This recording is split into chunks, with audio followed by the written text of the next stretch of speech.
Welcome to Board Gamers Anonymous, episode 168. If you like Orleans, try out these other games. We'd like to thank our brand new Patreon backers, Jeremy and Onyx. Welcome to Team BGA.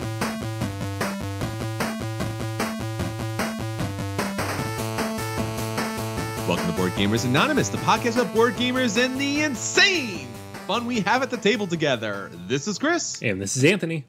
Anthony, we are back from Avengers. I know this is a board game podcast, and we're not going to do spoilers, but thumbs up or thumbs down? Did you like the movie? Is it a buy? Is it a play? Is it a dodge? Is it a burn down the Marvel Universe? I feel like I'm a little below the average here. I got to give it a play. All right, everybody, get Anthony. Get him. Come on. You know, we had the same kind of back and forth with The Last Jedi, where I was all about it, and you were like, "It's fine, it's fine." It's fine. Yeah. I'm kind of in the same boat, but here's the thing: I'm reserving judgment until the next movie because this is really just part one of two. So sure, we'll see. Definitely a good film. Met expectations. Some great character work, and definitely now looking forward to what they have coming up. So that looks great. For sure. Yeah, there was 2 or 3 characters in this where it was the best characterization I've seen yet. So still well worth seeing, but the end result we shall see. Yes. All right, so that's what's going on typically in the Marvel universe. Let's talk about the BGA universe, soon to be the BGA cinematic universe, right? Really? Yeah. Who are you talking to, man? Netflix. Everyone's got a cinematic universe on Netflix.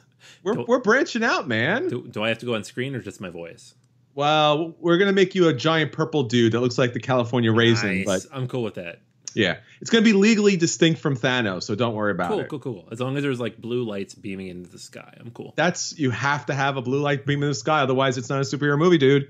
So until we get the BGA cinematic universe going, we have a lot of other stuff that's happened with Team BGA. First up, Origins, the giant game convention that happens in Columbus, Ohio, typically around mid-June. It's coming up. BGA will be there, and we will be meeting with you. So if you are going to be at Origins, we definitely want to see you at some point. And if you meet a certain backer level on our Patreon account, we'll actually sit down and get to play games with you. So jump on at patreon.com/BGA, because not only do you have the opportunity for all of our special Patreon back episodes, but opportunity for you to pick a game, and Anthony and I will sit down and play, and more fun will happen. Yeah, for sure, guys. Yeah, it'll be awesome. And even if you're not on the Patreon, just like ping us on Facebook or wherever. We have to eat. You know, we'll be around. We'd like to hang out and at least say hi. And if we have time, we'll definitely play a game with you anyway. So let us know you're going to be there. We want to know. It's the best part of any convention for us is meeting people who listen to the show, or even just know who we are. Like it's a lot of fun. So, send us a message on the website, on Facebook, on Twitter. I will 100% respond back, and we will certainly make sure we find time to catch up at Origins. So literally all the social media we have, patreon.com/BGA, Facebook, Twitter, boardgamersanonymous.com. There's a way to connect with us there. Obviously, iTunes and Stitcher, they have reviews. Please hit us up with some reviews. And if you want to put a little message in there for us, we can definitely meet with you at Origins. All right, so that's some of the stuff that's coming up. But in the future of the BGA Cinematic Universe, we have a special episode coming up. Why don't you tell everybody about that? Yeah, so 4 years ago, way back when, in year 2 of BGA, you'll remember. I told you this was a cinematic universe. It is a cinematic universe. Like, there's some continuity here. You'll remember that Chris, myself, and Drew sat down and we did the World Cup tournament bracket for 2014 with fantasy games. And we picked our favorite fantasy games based on 32 different games that were in the fantasy genre across 8 different brackets, similar to the World Cup, right? It's a fun thing. We do this every year with the NCAA tournament. We do it every 4 years with the World Cup, which is even more special because it's rare. And so this year we're going to do the sci-fi games because we did fantasy last time. And if you have not yet had a chance, go back and listen to that episode. It was like episode 32, I think. It was way back at the beginning of the show. And if if you don't have time to listen to the original show, make sure you hit up the website at boardgamesanonymous.com. I'm going to post details of the contest. This time there will be a contest, yes, so you'll have a chance to choose the games you think are going to win, and whoever has the best, overall bracket, gets the most points, is going to win a prize, which we will announce in the next couple of weeks. So make sure you stay tuned for that. And if you have certain sci-fi games you want to stump for, let us know. We're still building the bracket as we speak. This is the episode's going to come out on the 10th of June, so you have about a month or so until we put that up. And if you have a game that you want to be included, let us know, and we'll make sure it gets in there. So this is going to be a big fun thing. We're going to spend a couple weeks talking about it. So make sure you get involved, join the contest, hop in the different comment areas, let us know what games you want to be in there. It'll be a lot of fun. We always have fun with these things, so we want more people to be involved whenever possible. All right, Anthony, that's everything that's going on with Team BGA. What's going on with our listeners on Facebook? What's our question of the week? Okie dokie, guys. So a few days ago, Fantasy Flight had one of their big annual events related to their competitions that they have.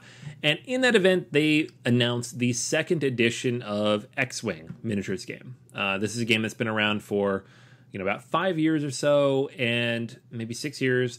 And there are 50, 60 different ships out for it, dozens of expansions, and they've decided to revamp it, relaunch it as a second edition with 5 different factions and lots of new rules, upgrade kits, new ships, all the full 9 yards, right? Some people are happy, some people are not. I've not invested enough to care personally, but I know some people who've spent hundreds of dollars on this, thousands of dollars even, who are not super happy that they now have to go buy upgrade kits and revamp their fleets and kind of build out a new meta based on the new game. But that said, that's not the question I asked. I asked everybody, what game do you think most needs a second edition relaunch? So with these lifestyle games, it's pretty common. We have games that kind of get overloaded with feature bloat and the power creep, and eventually they have to reboot it. Fantasy Flight especially is known for this. They've rebooted now X-Wing, they rebooted Game of Thrones, they rebooted several other games they've worked on. Some of them they just killed entirely because they got too overpowered. So I asked everybody what they thought.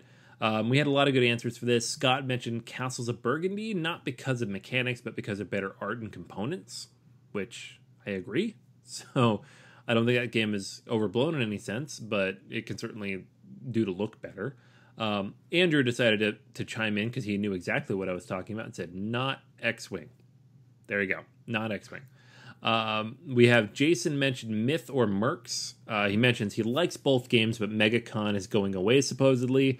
They said something quite some time ago about selling or licensing their IP, but it's been very quiet all the way around, but that would be great. So I think those are 2 games with a lot of ongoing players that would like to see something else come out of that. Chris mentioned First Martians, fixing the manual and the lander scenario, having new FAQs, mentioning specific details for scenarios. Since they changed all the rules, I think First Martians would absolutely benefit from a second edition. Brian mentioned Battlestar Galactica, which is now out of print because of licensing issues. Some of the other games mentioned here, Rococo, which is a little bit hard to find right now. Chinatown, also hard to find. Macau, super hard to find, unfortunately. Lots of stuff that could use an update, use a reprint.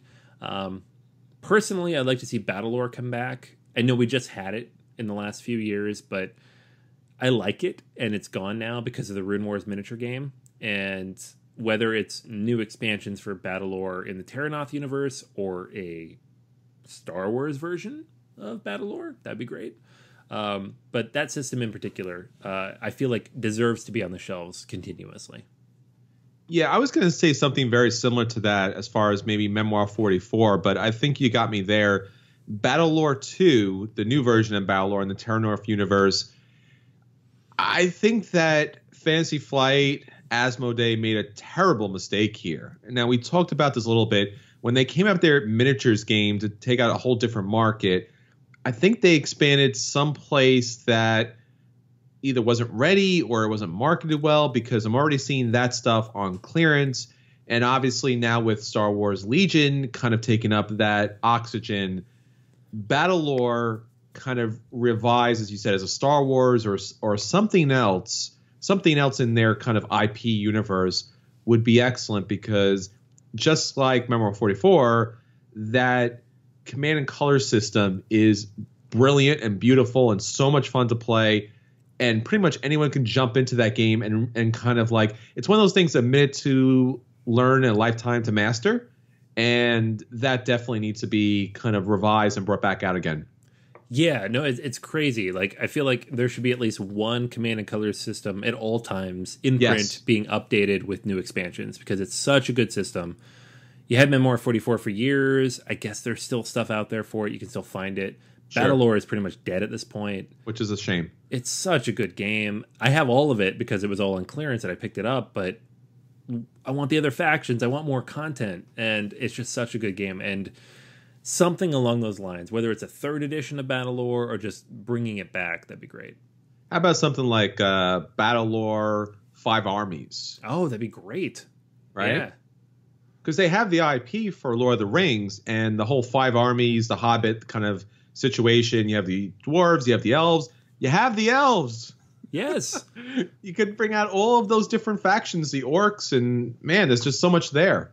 Yeah, they have a lot of IPs with multiple factions. You Legend of the Five Rings. They tried to do Game of Thrones. That didn't really work. But now that we're getting to the end of that series, you could bring in more fantastical elements. Maybe you could do that again. Sure. I don't know. Like, there's a lot of stuff you could do. Bring it back, guys. Yep. All right, so that's everything from our listeners. Let's get on to our acquisition disorders. So, Anthony, what are you looking to pick up? Okie dokie. Not 100% sure I'm going to pick this game up, but I had to mention it because I was a little blown away that it's actually happening. It's My Little Scythe. Right? That's it. That's all I'm going to say. That's it. Yeah. Yeah. So this was a game that was completely fan-made. It won a Golden Geek Award for fan-made games. And I think it used like My Little Pony components to re-envision Scythe as a game for kids. Mm-hmm. And apparently behind the scenes, Jamie Stegmaier was negotiating to turn this into a real deal game. And the reason I say behind the scenes is that we have miniatures, we have board art, we have a release date. This game has clearly been in the works for a little while. And it just won the Golden Geek like a month or two ago. So I don't think he picked this up after it won the award. I think they've been working on this for a long time. And they clearly did not get the My Little Pony license here. Hasbro was not accommodating. I'm glad they didn't, because instead what they did is they took the companions for each of the main characters and they turned those into characters. So you have like the little yak and the bear and its little chibi characters, and those are the little guys you're going to be moving around the board. It is a competitive, family-friendly game. Each player is going to control 2 of these animal miniatures, going on different adventures. You're trying to get multiple trophies out of the 8 possible categories. I think it's 4 this time instead of 6. And you're going to take turns moving, looking for things, and making things. So it's really just taking Scythe and boiling it down into a game for ages 8 and up. And the community even says 6 and up. And looking at the game, looking at what it has, I can believe that. I feel like my son could figure this out. So I still don't know if I'm going to grab this or not. I have a lot of games for my kids, but I really like Scythe. If I could play it with my 6-year-old, with my 4-year-old, that'd be really cool. Just the fact that this exists is kind of mind-blowing. And Jamie again has proven that he is paying attention, he's in tune with what people are doing, and that he is 100% willing to grab something and work with you if you're a fan and build something cool. And I think that's amazing and deserves being called out. So My Little Scythe, I'm definitely going to check it out this year at the cons and see if it's a good fit for the family. Yeah, this will be coming out at Gen Con. You can actually pre-order it, so you can pick it up at Gen Con. Stonemaier Games has it up, so the pre-order is there. This won't be kickstarted, so no worries there. And as you said, it's kind of friendship is magic kind of situation. So it's about sharing is caring and rolling these special dice and being able to give resources to your neighbors so that will kind of gain you victory points, which is good because that's how you kind of win the game. And of course, you can run into pie fights. So You still have the dials, just like in Scythe, but actually here you're throwing pies at each other, so it doesn't have the violence of Scythe, but it can kind of teach you a lot of the mechanics. And I actually think, am I correct on this, Anthony? Didn't I have this on my acquisition disorder? Did you just not take this off our spreadsheet? It was a blank spot, and I knew you'd probably put it there, but I wrote it down first. So it's definitely something to check out if you do have children, or if you are absolutely positively super duper in love with Scythe and just need to have this to kind of complete your Scythe universe. Who knows? Jamie kind of does a little bit of everything, and maybe he'll find some way to incorporate this. But it's just adorable. It's something you have to take a look at, and it'll be out, at Gen Con. All right, so talking about adorable, I'm just going to start off with a really quick acquisition disorder, because as Arcadia Quest addicts as Anthony and I are, we have to mention the new expansion that's coming out, because while it's not legally binding, it at least feels that way, because Arcadia Quest Riders is coming out, which is an expansion in which you actually have these beasts that will kind of incorporate with your already figures that kind of come into play. So they're giant, and your little figures ride on them.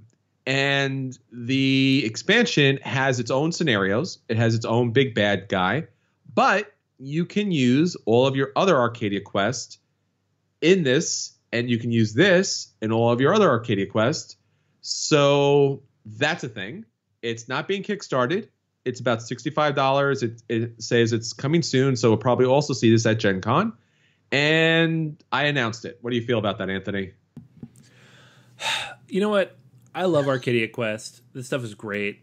I feel like I'm getting close to the point of cutting off on it, though, because I just don't play it enough to justify owning all the stuff. It's so much stuff. It's so many miniatures.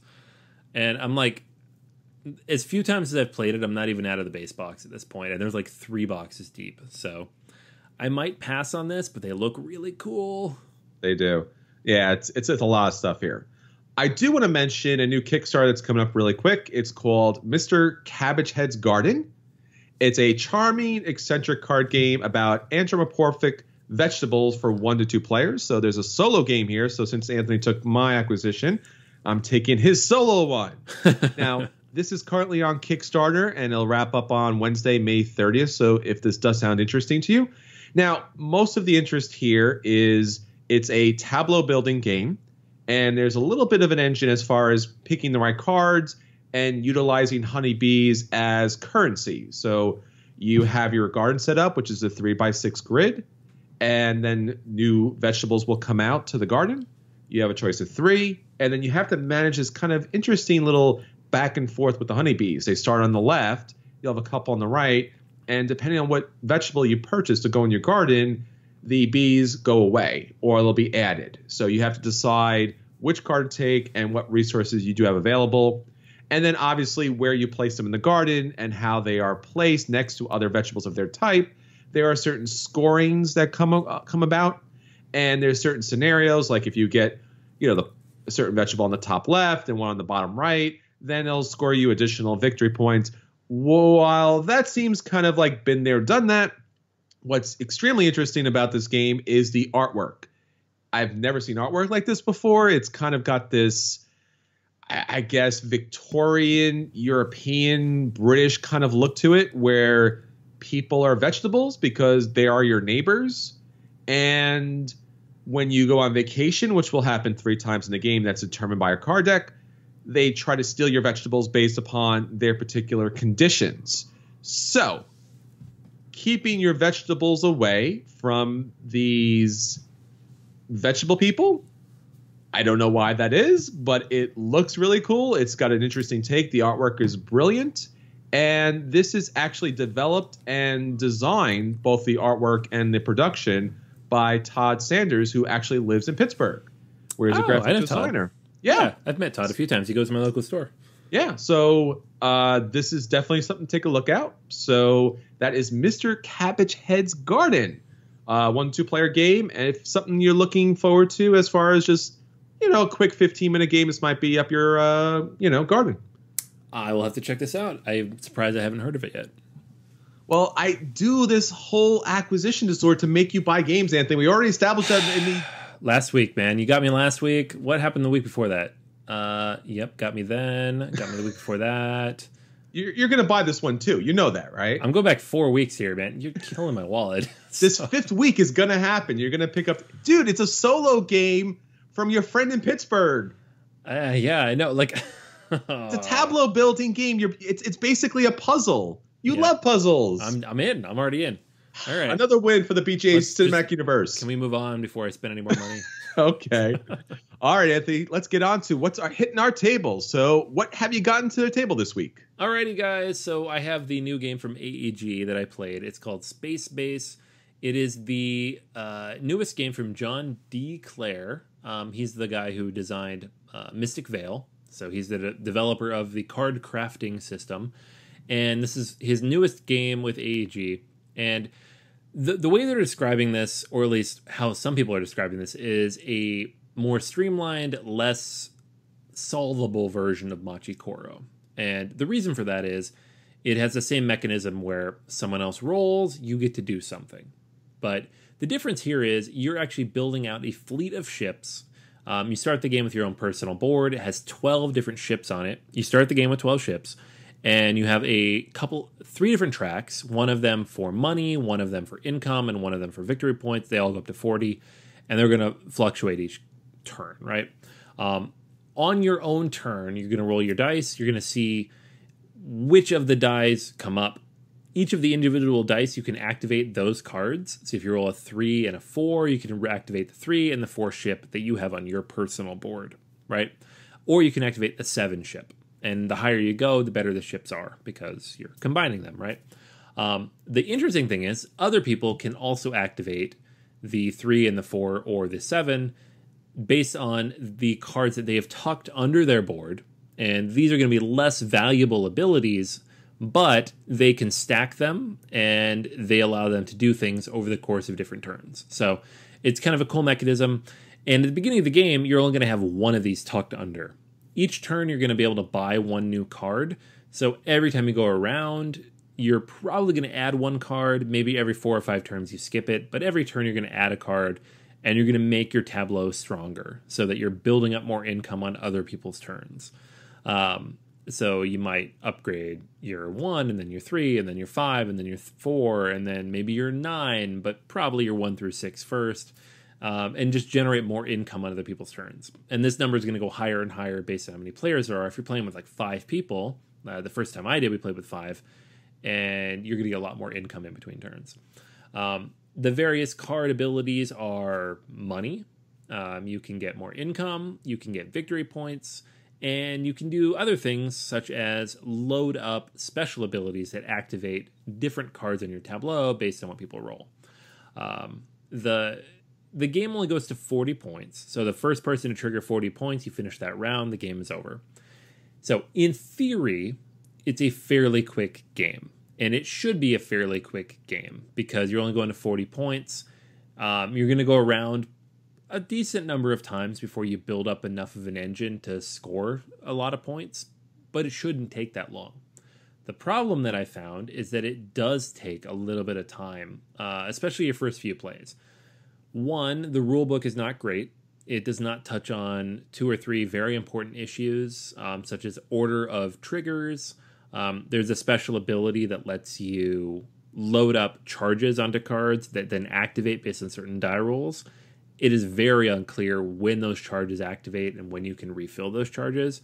We spent a lot of time trying to figure that out, even on the second play. And the individual cards, sometimes the mechanisms or how they play out is not totally clear, and the rulebook doesn't really go into that. So the first play of this game was really long, and I don't feel like it should have been. And we all looked at each other and said, is this actually a good game? Is this actually better than Machi Koro?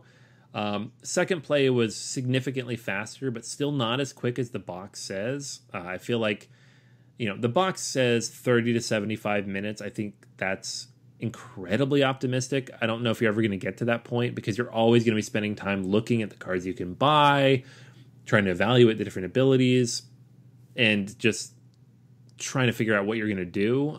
Every single turn, people are trying to figure out which cards they're going to activate based on what role you had. If somebody's not paying attention, you have to go back and do that.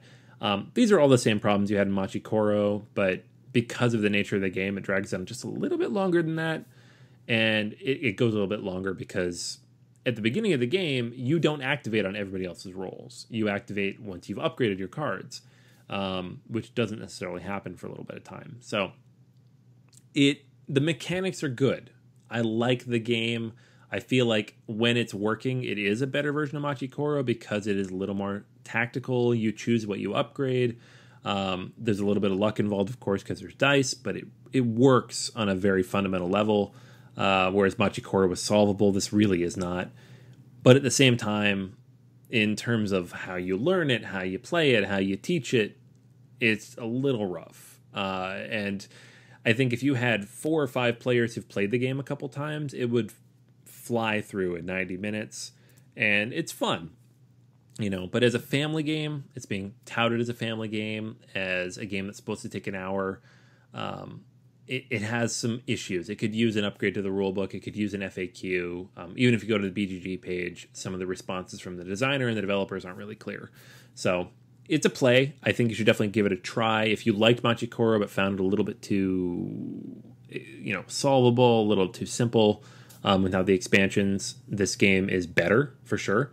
If you like that mechanic, but it certainly could use some expansion, could use a little updating. The plus side being, it is an AEG game. It's a John D. Clair game. It will 100% have expansions. There's no way this game doesn't have expansions. So there will be more content. There will be more clarity. There will be more cool stuff to do. And maybe that'll upgrade the game at that point. But at this point, Space Base is a play. It's interesting. It's fun. It does some cool new things with the whole dice rolling mechanisms. But definitely worth trying before you buy. Yeah, this definitely seems like Machi Koro meets Majesty, right? As far as the kind of wide tableau that you're building up. The look of the game itself, it seems like maybe this game would have came out 10 years ago. Just something about the artwork and the presentation seems a little dated as far as as a kind of like a space game is concerned, at least what we're seeing currently. Yeah, it's a funny game. It's super cartoony. Yeah, all the artwork is super cartoony. And the individual cards are fairly unique in between them. There's freighters and aircraft carriers, which are not because they're in space, but you get the idea. Sure. Fighters. There's bases that you can then upgrade to that are worth points, and it doesn't some of these games where you're building up a point engine end too fast. It doesn't end too fast. It does have a nice manageable flow. So if somebody else jumps ahead, you can catch up to them. And I appreciate that. So in terms of game mechanics, I think it does fit with the modern flow of this type of game. Okay. Aesthetically, like you said, it's a little weird. The card sizes are really strange. They're shaped, they're 1 inch by 3 inches. Wow. Which makes no sense. They're these weird gumstick style cards. And I think that's 100% because of the width of the board. Because if you had full size cards or even the little Fantasy Flight size cards, the board would be too wide. Sure. So you can't sleeve them at all. Jeez. Sleeves don't exist for this yet. But it's unique. It's interesting. And it's not super expensive. So if you did like it, it's not like it's a crazy buy. But I don't know. It's a funny game. It's weird and well worth a play, I think. But sure, it's unique in a lot of ways. Last thing here, because looking at the images, is that board where you have the markers on the bottom, is that slotted, or are we dealing with a terraforming Mars with the cubes just kind of slip and slide? 100% slip and slide. It's a mess. Ooh. There were some bumps, there was some flopping. People learned to stop touching the table, and it's a board. So it's a full blown board. It's not card stock, so it's not as bad as terraforming Mars, but those things will flop around. All right, well, I am talking about a brand new expansion that just came out, and a game that Anthony and I both love a lot, which is Lorenzo il Magnifico, Houses of Rennaissance. Now, this is a really interesting tableau building game. It's a Euro game in which you're going to pick up different sets of colors. So there's purple cards, they're going to give you victory points. Blue cards, which are going to give you famous people. They're going to their portraits are going to give you special abilities. And then there's kind of a set collection mechanic. And then there are these yellow and green cards, which are basically your engine throughout the game. They're going to give you money and resources to buy additional cards. It's just kind of your typical Euro tableau builder, but it does it so incredibly well. Now, this expansion is hoping to do a couple of different things that maybe make the game a little bit tighter. Now, what I really enjoy about this expansion, there's a lot of different components that come into play here. Now, first off, there is a 5th player, which you don't need. It comes with a pink characters, which is good to always have an extra color, but take it or leave it, there's a 5th player. In addition to that, there is also houses that come along with this game. So the houses are these traditional Renaissance houses that kind of lent their money and their fame and their power to this time and period. And what they're going to do is give you a special ability.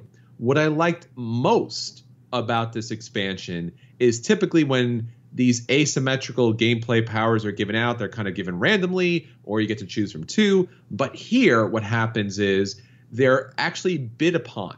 So not only are you getting this house, but randomly there are added a little bidding board that's going to give you your starting resources. So if you really want a particular house that's going to give you a special ability, then your bid is going to be higher up, which means you're going to start with less resources. So people can outbid you, which is going to bump you somewhere else. But typically I found all the family powers are very good, and there really isn't the battling over one house over the other. They all offer something to the game.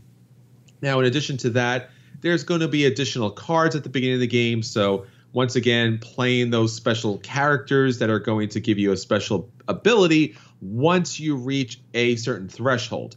Now, typically that was frustrating because those thresholds were really hard to meet. But one of the new mechanics in the game is a mechanic that lets you play a special ability card immediately once you meet a certain threshold. So, for example, I was playing cards that were allowing me to play one of these kind of special cards right away without meeting the threshold, because typically when you play in Lorenzo, you weren't meeting many of these thresholds because it was like reach 5 gold cards or reach 5 green cards, which only rarely came into play at the end. So maybe you got 1 or 2 done. Now you can get probably about 3, maybe 4 into play. In addition to that, there is a new mechanic which has like these random resources or special abilities that come into play. They're basically tokens, and you get them through a number of different ways with cards. There's an additional row of cards, which are basically kind of a mixed up collection of the other cards in the game. So the purples, the blues, the yellows, and greens will come out in an additional column, which is great because typically those columns kind of run out or become too expensive. Now you have a second slot to get to them. There is also a new overlay mechanic that comes into the game, which will actually lower the dice for that roll. So at the beginning of the game, you roll the dice, and based upon your rolls, your markers will have a certain value that will allow you to purchase cards from a certain row. But thankfully, now that this little kind of overlay jumps around throughout the game, it'll actually allow you to buy more cards than you normally would be able to do. So you don't have to worry about those low rolls anymore. So overall, for Lorenzo, Il Magnifico, Houses of Renaissance, I would give this a buy. I love the game. I love the expansion, especially as I said earlier, the bidding mechanic really adds something new to the game. It doesn't slow it down, but it adds a lot more to the starting setup. And all the other stuff is fine, but the asymmetrical starting player really gives something new to the game. Yeah, this is great. Yeah, I picked mine up last week. I love the way the auction works because you're not losing anything. You're just giving up what you start with, and yes, that's fantastic. And it's different. They kind of like, they could be randomly put anywhere. It's kind of like Scythe where you have like a faction and a resource board. Yeah, no, it's really cool. And sometimes they match up. Like you have the auction board matches up well with the particular family that you're starting with, and people will bid higher on that one. And that's even more interesting. And the interesting thing, too, is if you play with lower player counts, I play with 3, then the little overlay that goes on there actually increases the cost. So makes it more competitive in a game that's already tight. But Sure. And that's the thing about this game. It's designed to be tight. And that's what I always said is 4 is too tight, 3 is good because it's not too tight. But the designers clearly want it to be a tight game. So if you're playing with 4, that's what they think is ideal. And so they make it even tighter if you play with 2 or 3. I don't know how much I like that or not, but I think it makes sense within the context of the game. And it certainly works with 2 if you had that 5th column. So I like the expansion. I really, really like the beginning player power because it really adds a lot to the game. And then you throw in the new abilities and all the new the leader cards and all the different things it can do and these special tokens that can be activated on different things. And it's just all this cool extra stuff that wasn't there before. All right, so that's everything from at the table. Now to our feature review. So for our feature review, we are doing our most popular segment, so popular that Barnes & Noble took it over. If you like Orleans, try out these other games. So here we're going to take a look at 6 different games and how they utilize the theme or the mechanics of Orleans in brand new and interesting ways. So if that game is really, really working for you, try out these other games because they might just hit that perfect spot. So, Anthony, why don't you start off with the first game? Okie dokie. So this is a game that I feel like more people than I expect have overlooked, and it's probably because of price. It's Hyperborea, came out in 2014. It's by designers Andrea Travesio and Perleco Zisi, and it is currently produced and distributed by Asmodee, if you can find it. It's fairly cheap where you can find it, though. It is a bag-building game, and it's a civilization game and exploration game. So the game plays with 2 to 6 players, about 2 to 3 hours, and you will be drawing from your bag, and you'll be building up your own personal pool of, I can't even say what they call it, civilicubes, I think they call it. But each of these is a different specialization for your kingdom. So you have war cubes, trade cubes, movement, building, knowledge, growth. So 6 different kinds. And then there is corruption and waste that you throw in there as well when you build new stuff. And so what you're trying to do is you're drawing new cubes on your turn and then activating different technologies that you own to try to build up your own civilization and do cool stuff. It's got a lot of the same ideas and mechanics as like Orleans. Orleans is more of a worker placement style take on this, and you move around on that board a little bit depending on which expansion you're playing. But this one has the same idea where you're really trying to keep track of what's in that bag and what you're pulling out and how they're activating. And I feel like it's criminally overlooked as a game. If it had been half the price, it would be much higher on this list. So that's Hyperborea. All right, well, next up is Yggdrasil. Yggdrasil is a co-op game in the Norse mythology universe. It's all about fighting back the whole end, Ragnarok. So you remember the Thor movies and the BGA kind of tie into the Marvel Cinematic Universe? Well, the same thing applies here. Basically, these guys are coming out, Loki and all these other bad guys are coming out and trying to destroy creation here. So your job, very similar to Orleans Invasion, which is also an expansion for Orleans, in which you are cooperatively trying to fight back this invasion. Same thing here. But there's a lot of different mechanics in which you are trying to meet certain win conditions by utilizing some dice. But mostly what it is there are going to be a lot of tokens that you're going to be collecting. You're going to have people helping you, elves and Vikings kind of supporting you along the way. So there is a lot of interesting mechanics here and definitely has almost identical feel to Orleans Invasion. So that is Yggdrasil. Alrighty, so next one is Puzzle Strike. Puzzle Strike is a game from Serlin Games, David Serlin, and it is very similar to like the Street Fighter puzzle type of games that you saw in apps and really early on in like PlayStation and Xbox back in the day. And the game is kind of a deck builder in that you are buying chips from a central purchasing area.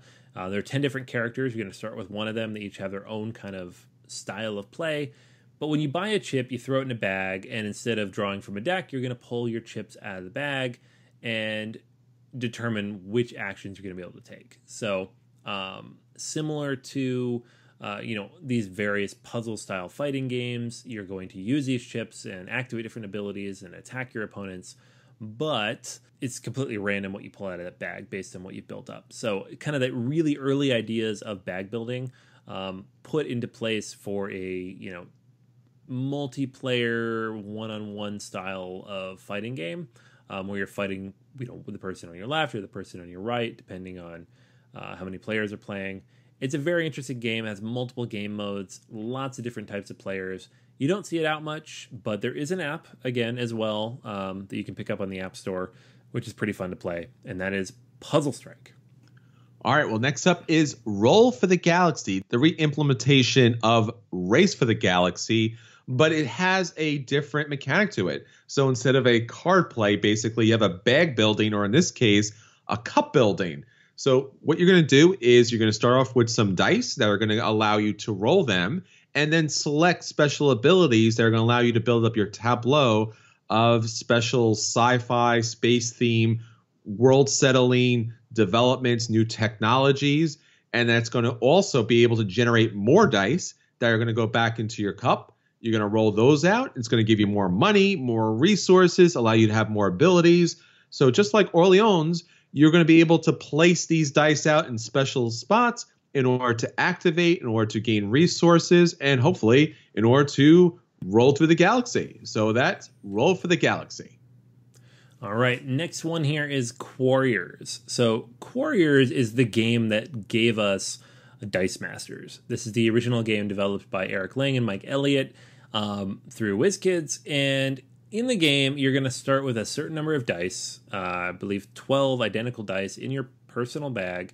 You're going to then roll those dice and try to utilize the faces that come up to defeat different enemy dice that are available, represented by these cards in the tableau, or to generate other dice that you're going to take back into your bag. So it's very, very similar to a card drafting, deck building style of game, except everything's going back into your bag. There's a lot of special, unique abilities that are specific to dice in particular, so there's a lot of luck implemented here. If you've played Dice Masters, if you've played any of those types of games, it's very similar to that. But the thing that makes Quarriors a better representation of this type of game mechanic than like a Dice Masters is that it plays well with up to 4 players, whereas Dice Masters is really just kind of a one-on-one type of game. You don't see it much anymore. Dice Masters really did take over this, but Quarriors is a solid game, has several different expansions that add new and interesting mechanics to it. The questing mechanic, the light versus dark mechanic, lots of cool stuff here. And it's a really solid game, and it's interesting that it's not out more often, and it's definitely worth checking out if you like Orleans. So that's Quarriors. All right, well, let's say you're looking for a game that's so identical to Orleans, it's actually the same designer. Well, that would be Altiplano.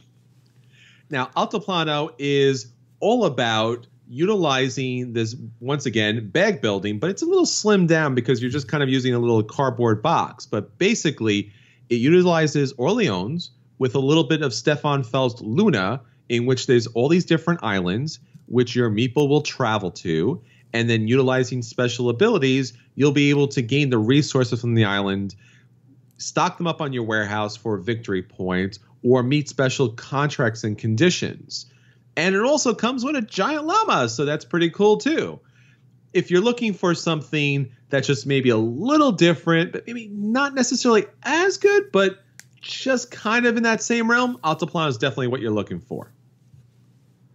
All right, and the last one I wanted to talk about is a game that completely flew under everybody's radar because it felt like just kind of a ripoff of Trains, and that's Automobiles. This came out a couple years ago from AEG, and the reason nobody's really talking about it is it was the third in a trilogy of games based on Trains, which was a brilliant deck-building game, and the second game in that was not very good, so people just kind of ignored the third one, which is Automobiles.